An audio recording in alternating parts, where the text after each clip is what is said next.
अहमर, मैंने तुम्हें इसलिए तो नहीं बताया था कि तुम मेरी बात सुनकर अपना मूड खराब कर लो।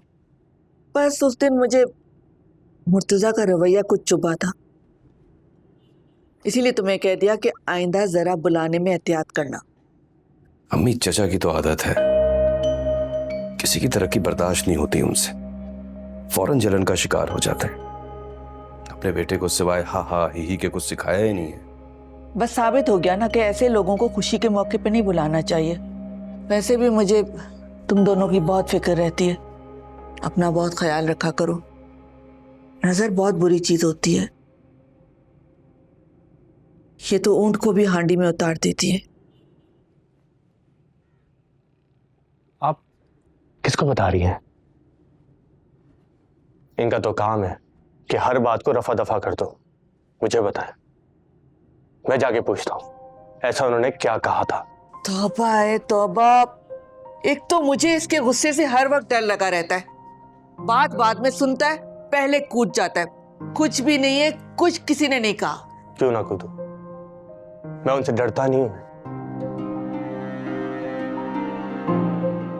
वैसे भी हासिद को कभी कभार अपने घर बुला लेना चाहिए ताकि वो खुद आके देखे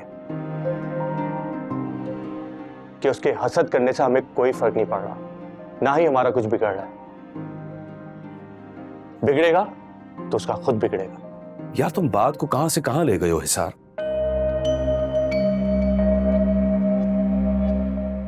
अम्मी, आप भी इन छोटी छोटी चीजों को लेकर परेशान मत हुआ करें। जैसे भी हैं, हमारे बाप के सगे भाई हैं। चलो, मुझे देर हो रही है, रहमा बाहर गाड़ी में मेरा वेट कर रही है।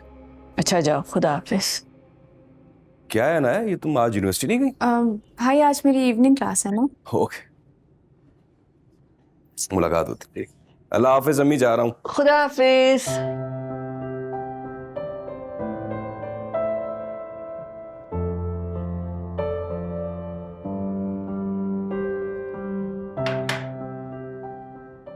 अम्मी, क्या हुआ?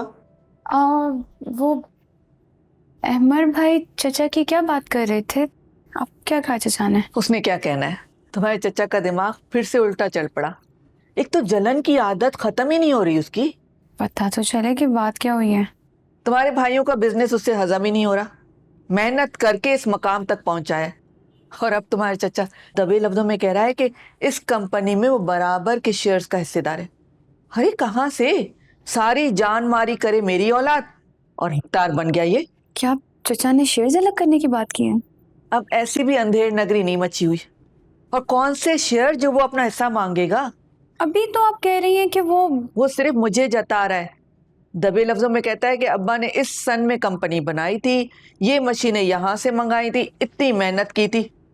मुझे बेवकूफ़ समझता है, सब समझती हूँ मैं उसकी चालाकियाँ। अम्मी, आप खुद से बातें अज्यूम करके ना भाइयों तक मत पहुंचाया करें। एक तो वैसे ही हिसार गुस्से का इतना तेज है, ऊपर से अहमर भाई भी चचा को कुछ खास पसंद नहीं करते। अनाया, मैं अपनी तरफ से कोई बात नहीं कर रही, मैं सिर्फ तुम्हारे भाई को समझा रही थी कि वो ज़हनी तौर पे तैयार है कि मुर्तज़ा अगर कोई बात करे तो उसके पास जवाब हो, कोई उल्टा जवाब न दे दे। और अनाया, तुम भी जासिम से जरा फासले पे रहा करो। कल मैं देख रही थी, जासिम से तुम्हारी फ्रेंडशिप कुछ ज्यादा बढ़ती नहीं जा रही। अहमर और हिसार को ये बिल्कुल पसंद नहीं है। अम्मी, जासिम मेरा फर्स्ट कजन भी तो है ना। ठीक है, लेकिन ये रिश्ता फर्स्ट कजन से आगे बढ़ना नहीं चाहिए। मुझे उम्मीद है तुम मेरी बात समझ रही होगी।